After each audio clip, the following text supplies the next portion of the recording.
एक गरीब आदमी था। एक दिन वह राजा के पास गया और बोला, महाराज, मैं आपसे कर्ज मांगने आया हूँ। कृपया कर आप मुझे 5,000 रुपये दें।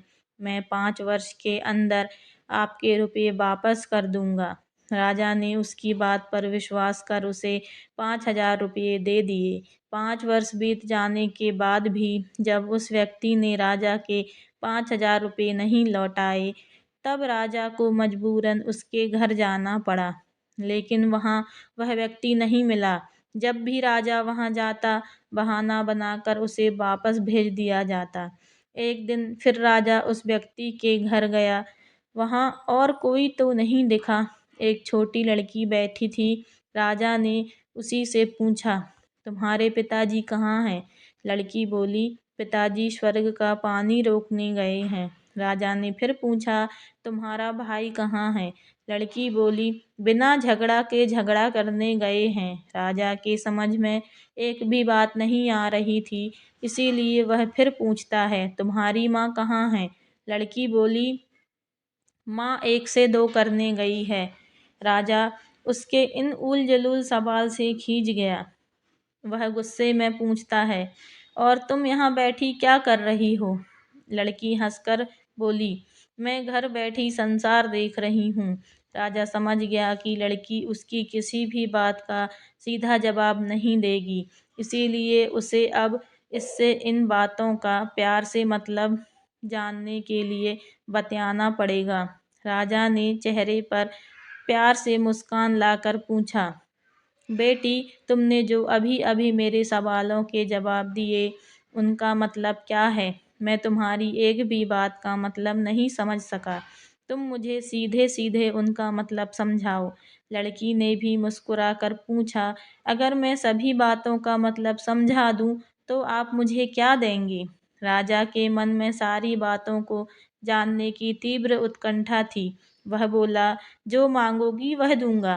तब लड़की बोली, आप मेरे पिताजी का सारा कर्ज माफ़ कर देंगे, तो मैं आपको सारी बातों का अर्थ बता दूंगी। राजा ने फिर कहा, ठीक है, मैं तुम्हारे पिताजी का सारा कर्ज माफ़ कर दूंगा।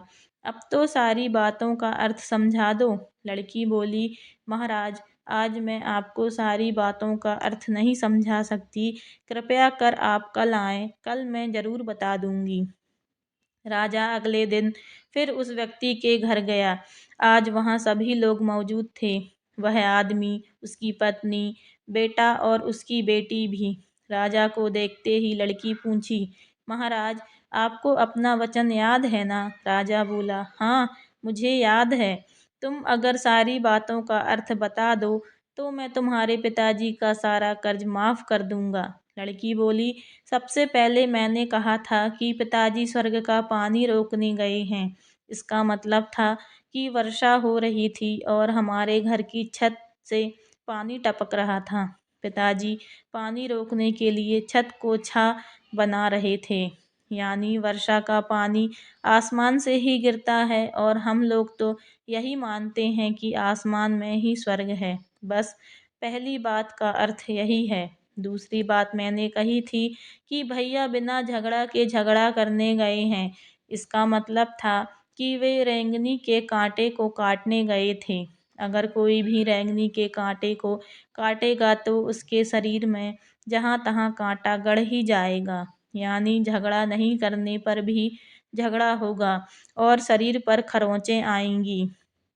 राजा उसकी बातों से सहमत हो गया और मन ही मन उसकी चतुराई की प्रशंसा करने लगा। उसने उत्सुकता के साथ पूछा, और तीसरी और चौथी बात का मतलब, बेटी? लड़की बोली, महाराज, तीसरी बात मैंने कही थी कि माँ 1 से 2 करने गई है। इसका मतलब था कि माँ अरहर दाल को पीसने, यानी उसे 1 का 2 करने गई है। अगर साबुत दाल को पीसा जाए तो 1 दाना का 2 भाग हो जाता है। यानी यही था 1 का 2 करना। रही चौथी बात, तो उस समय मैं भात बना रही थी और उसमें से एक चावल निकाल कर देख रही थी कि भात पूरी तरह पका है कि नहीं। इसका मतलब है कि मैं एक चावल देखकर ही जान जाती कि पूरा चावल पका है कि नहीं। अर्थात चावल के संसार को मैं घर बैठी देख रही थी। यह कहकर लड़की चुप हो गई। राजा सारी बातों का अर्थ जान चुका था। उसे लड़की की बुद्धिमानी भरी बातों ने आश्चर्य में डाल दिया था। फिर राजा ने कहा, बेटी, तुम तो बहुत चतुर हो, पर एक बात समझ में नहीं आई कि यह सारी बातें तो तुम मुझे कल भी बता सकती थीं। फिर तुमने मुझे आज क्यों बुलाया? लड़की हंसकर बोली, मैं तो बता ही चुकी हूँ कि मैं कल जब आप आए थे तो मैं भात बना रही थी। अगर मैं आपको अपनी बातों का मतलब समझाने लगती तो भात गीला हो जाता या जल जाता, तो माँ मुझे ज़रूर पीटती। फिर घर में कल कोई भी नहीं था। अगर मैं इनको बताती कि आपने कर्ज माफ़ कर दिया है तो ये मेरी बात का विश्वास नहीं करते।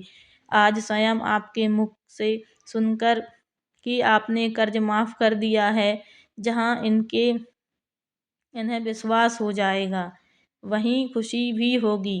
राजा लड़की की बात सुनकर बहुत ही प्रसन्न हुआ। उसने अपने गले से मोतियों की माला निकालकर उसे देते हुए कहा, बेटी, यह लो अपनी चतुराई का पुरस्कार। तुम्हारे पिताजी का कर्ज तो मैं माफ़ कर ही चुका हूँ। अब तुम्हें या तुम्हारे घर वालों को मुझसे बहाना नहीं बनाना पड़ेगा। अब तुम लोग निश्चिंत होकर रहो। अगर फिर कभी किसी चीज़ की ज़रूरत हो तो बेझिझक होकर मुझसे कहना। इतना कहकर राजा लड़की को आशीर्वाद देकर चला गया। लड़की के परिवार वालों ने उसे खुशी से गले लगा लिया। दोस्तों, अगर आपको यह कहानी अच्छी लगी हो तो प्लीज़ चैनल को सब्सक्राइब करें, लाइक एंड शेयर करें। राधे राधे।